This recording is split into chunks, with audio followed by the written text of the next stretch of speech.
Chapter 9. The Midnight Duel. Harry had never believed he would meet a boy he hated more than Dudley, but that was before he met Draco Malfoy. Still, first-year Gryffindors only had potions with the Slytherins, so they didn't have to put up with Malfoy much. Or at least, they didn't until they spotted a notice pinned up in the Gryffindor common room that made them all groan. Flying lessons would be starting on Thursday, and Gryffindor and Slytherin would be learning together.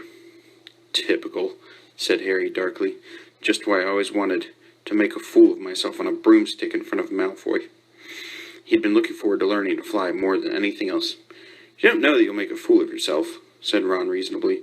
Anyway, I know Malfoy's always going on about how good he is at Quidditch, and I bet that's all talk. Malfoy certainly did talk about flying a lot. He complained loudly about first years never getting on the house Quidditch teams, and told long, boastful stories that always seemed to end with him narrowly escaping muggles and helicopters. He wasn't the only one, though. The way Seamus Finnegan told it, he'd spent most of his childhood zooming around the countryside on his broomstick. Even Ron would tell anyone who'd listen about the time he'd almost hit a hang glider on Charlie's old broom. Everyone from wizarding families talked about Quidditch constantly. Ron had already had a big argument with Dean Thomas, who shared their dormitory, about soccer. Ron couldn't see what was exciting about a game with only one ball where no one was allowed to fly. Harry had caught Ron prodding Dean's poster of West Ham's soccer team, trying to make the players move. Neville had never been on a broomstick in his life, because his grandmother had never let him near one. Privately, Harry felt she'd had good reason, because Neville managed to have an extraordinary number of accidents even with both feet on the ground. Hermione Granger was almost as nervous about flying as Neville was. This was something you couldn't learn by heart out of a book, not that she hadn't tried. At breakfast on Thursday, she bored them all stupid with flying tips she'd gotten out of a library book called Quidditch Through the Ages. Neville was hanging on to her every word, desperate for anything that might help him hang on to his broomstick later, but everybody else was very pleased when Hermione's lecture was interrupted by the arrival of the mail. Harry hadn't had a single letter since Hagrid's note, something that Malfoy had been quick to notice, of course. Malfoy's eagle owl was always bringing him packages of sweets from home, which he opened gloatingly at the Slytherin table. A barn owl brought Neville a small package with his grandmother. He opened it excitedly and showed them a glass ball the size of a large marble, which seemed to be full of white smoke. "It's a Remember-all," he explained. "Gran knows I forget things. This tells you if there's something you've forgotten to do. Look, you hold it tight like this, and if it turns red..." Oh, his face fell, because the Remember-all had suddenly glowed scarlet. "You've forgotten something." Neville was trying to remember what he'd forgotten when Draco Malfoy, who was passing the Gryffindor table, snatched the Remember-all out of his hand. Harry and Ron jumped to their feet. They were half hoping for a reason to fight Malfoy, but Professor McGonagall, who could spot trouble quicker than any teacher in the school, was there in a flash. "What's going on?" "Malfoy's got my Remember-all, Professor." Scowling, Malfoy quickly dropped the Remember-all back on the table. "Just looking," he said, and he sloped away with Crabbe and Goyle behind him. At 3:30 that afternoon, Harry, Ron, and the other Gryffindors hurried down the front steps onto the grounds for their first flying lesson. It was a clear, breezy day, and the grass rippled under their feet as they marched down the sloping lawns toward a smooth, flat lawn on the opposite side of the grounds to the Forbidden Forest, whose trees were swaying darkly in the distance. The Slytherins were already there, and so were 20 broomsticks lying in neat lines on the ground. Harry had heard Fred and George Weasley complain about the school brooms, saying that some of them started to vibrate if you flew too high, or always flew slightly to the left. Their teacher, Madame Hooch, arrived. She had short, gray hair and yellow eyes like a hawk. "Well, what are you all waiting for?" she barked. "Everyone stand by a broomstick. Come on, hurry up." Harry glanced down at his broom. It was old, and some of the twigs stuck out at odd angles. "Stick out your right hand over your broom," called Madame Hooch at the front, "and say up." "Up!" everyone shouted. Harry's broom jumped into his hand at once, but it was one of the few that did. Hermione Granger's had simply rolled over on the ground, and Neville's hadn't moved at all. Perhaps brooms, like horses, could tell when you were afraid, thought Harry. There was a quaver in Neville's voice that said only too clearly that he wanted to keep his feet on the ground. Madame Hooch then showed them how to mount their brooms without sliding off the end, and walked up and down the rows, correcting their grips. Harry and Ron were delighted when she told Malfoy he'd been doing it wrong for years. "Now, when I blow my whistle, you kick off from the ground, hard," said Madame Hooch. "Keep your brooms ready, rise a foot, and then come straight back down by leaning forward slightly. On my whistle, 3, 2... But Neville, nervous and jumpy and frightened of being left on the ground, pushed off hard before the whistle had touched Madame Hooch's lips. "Come back, boy!" she shouted. But Neville was rising straight up like a cork shot out of a bottle. 12 feet. 20 feet. Harry saw his scared white face, look down at the ground falling away, saw him gasp, slip sideways off the broom, and wham! A thud and a nasty crack, and Neville lay face down on the grass in a heap. His broomstick was still rising higher and higher, and started to drift lazily toward the forbidden forest and out of sight. Madame Hooch was bending over Neville, her face as white as his. "Broken wrist," Harry heard her mutter. "Come on, boy. It's all right. Up you get." She turned to the rest of the class. "None of you is to move while I take this boy to the hospital wing. You leave those brooms where they are, or you'll be out of the Hogwarts before you can say Quidditch. Come on, dear." Neville, his face tear-streaked, clutching his wrist, hobbled off with Madame Hooch, who had her arm around him. No sooner were they out of earshot than Malfoy burst into laughter. "Did you see his face, the great lump?" The other Slytherins joined in. "Shut up, Malfoy!" snapped Parvati Paddle. "Ooh, sticking up for Longbottom," said Pansy Parkinson, a hard-faced Slytherin girl. "Never thought you'd like fat little crybabies, Parvati." "Look!" said Malfoy, darting forward and snatching something out of the grass. "It's that stupid thing Longbottom's Gran sent him." The Remember-All glittered in the sun as he held it up. "Give that here, Malfoy," said Harry quietly. Everyone stopped talking to watch. Malfoy smiled nastily. "I think I'll leave it somewhere for Longbottom to find. How about up a tree?" "Give it here!" Harry yelled, but Malfoy had leapt onto his broomstick and taken off. He hadn't been lying. He could fly well. Hovering level with the topmost branches of an oak, he called, "Come and get it, Potter!" Harry grabbed his broom. "No!" shouted Hermione Granger. "Madame Hooch told us not to move. He'll get us all into trouble." Harry ignored her. Blood was pounding in his ears. He mounted the broom and kicked hard against the ground, and up he soared. Air rushed through his hair, and his robes whipped out behind him, and in a rush of fierce joy he realized he'd found something he could do without being taught. This was easy. This was wonderful. He pulled his broomstick up a little to take it even higher, and heard screams and gasps of girls back on the ground, and an admiring whoop from Ron. He turned his broomstick sharply to face Malfoy in midair. Malfoy looked stunned.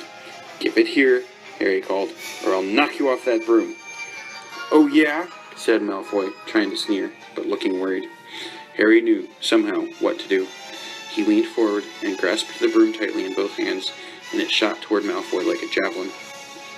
Malfoy only just got out of the way in time. Harry made a sharp about-face and held the broom ready. A few people below were clapping.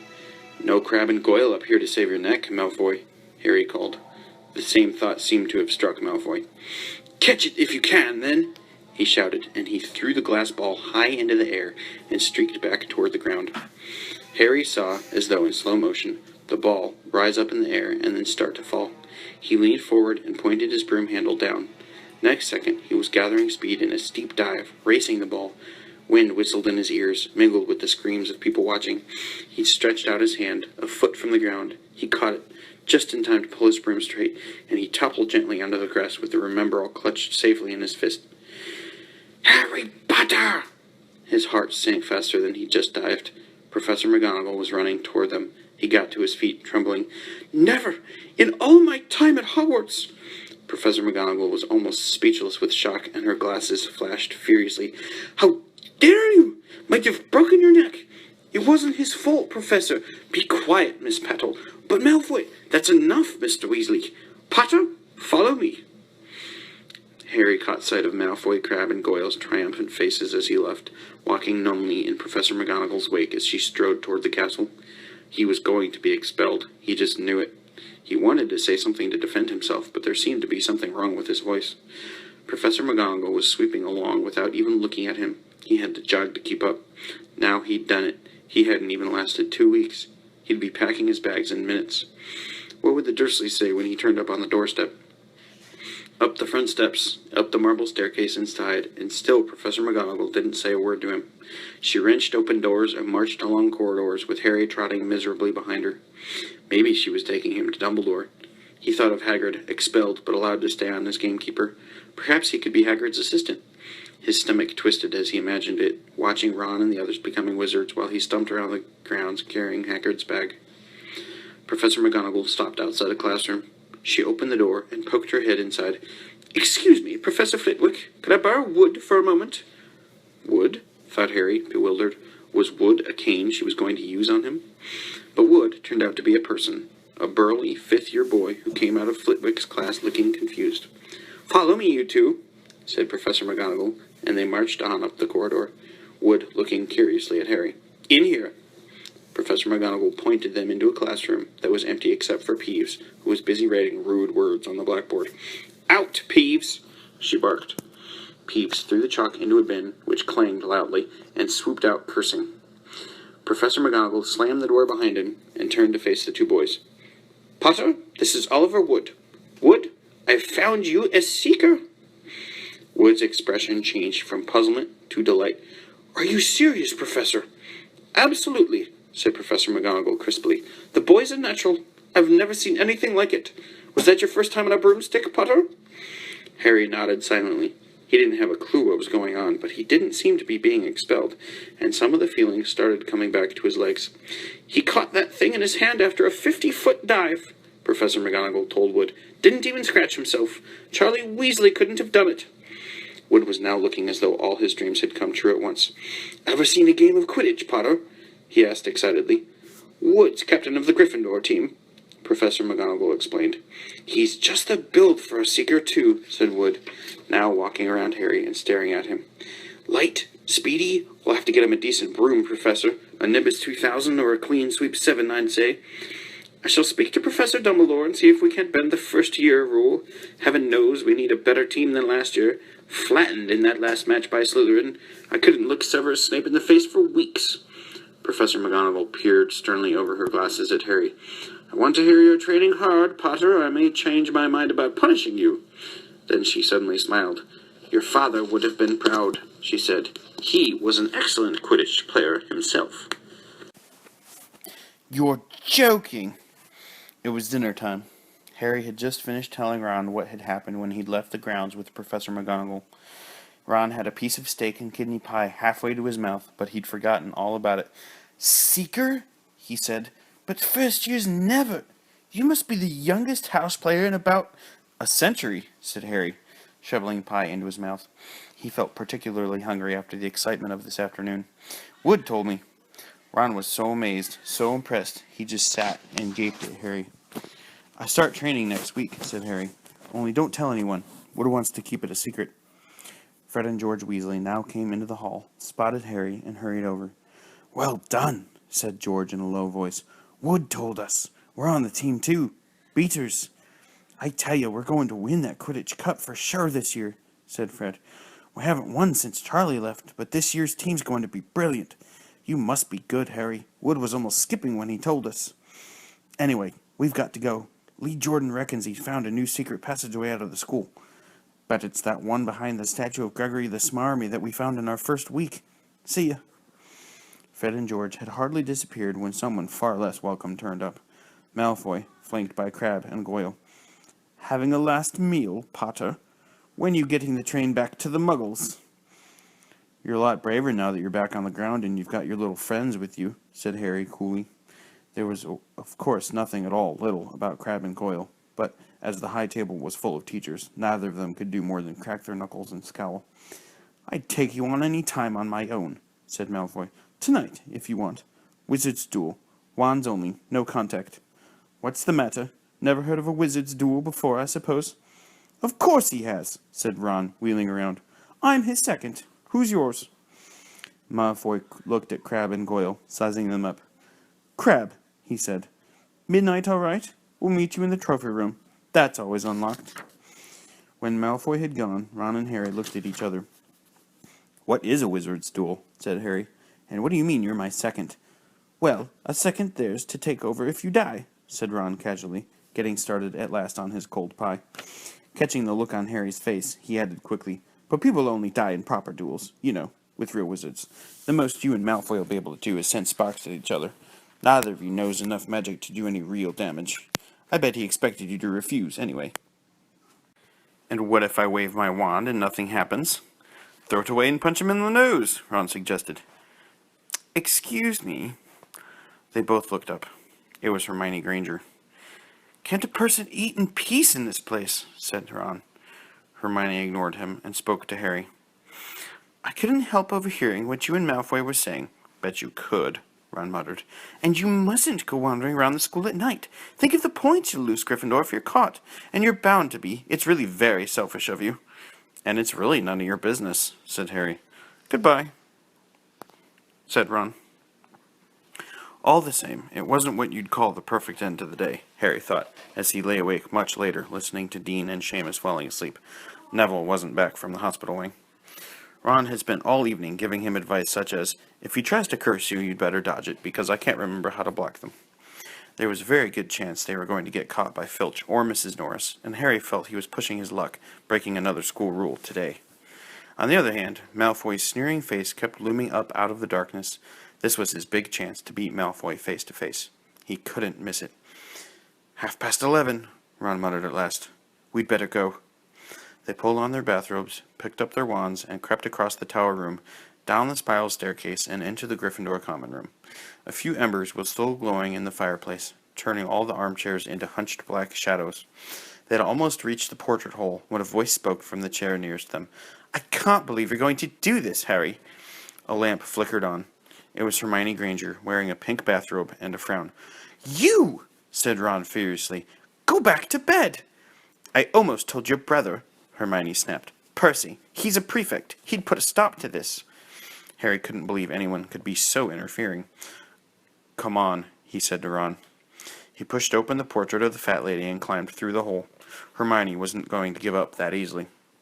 She followed Ron through the portrait hole, hissing at them like an angry goose. "Don't you care about Gryffindor? Do you only care about yourselves? I don't want Slytherin to win the House Cup, and you'll lose all the points I got from Professor McGonagall for knowing about switching spells."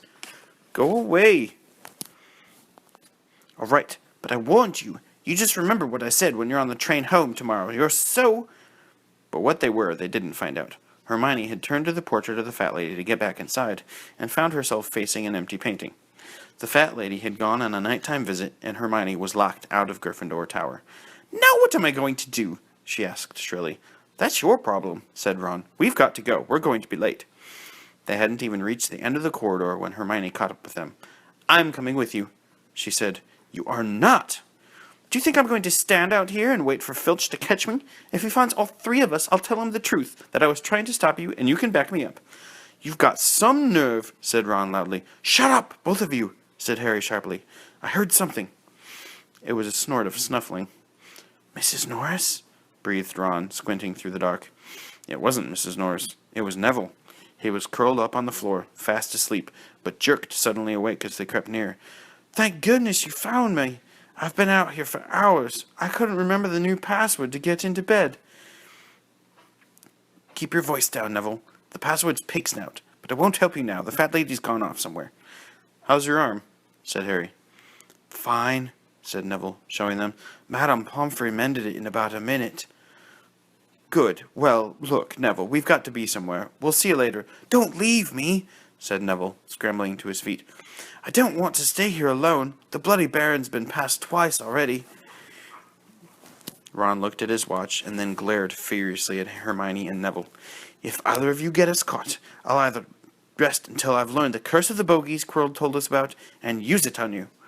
Hermione opened her mouth, perhaps to tell Ron exactly how to use the curse of the bogies, but Harry hissed at her to be quiet and beckoned them all forward.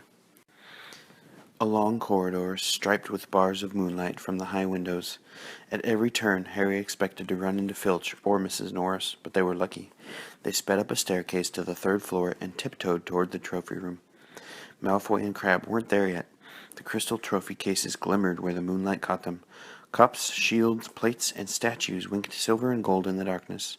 They edged along the walls, keeping their eyes on the doors at either end of the room. Harry took out his wand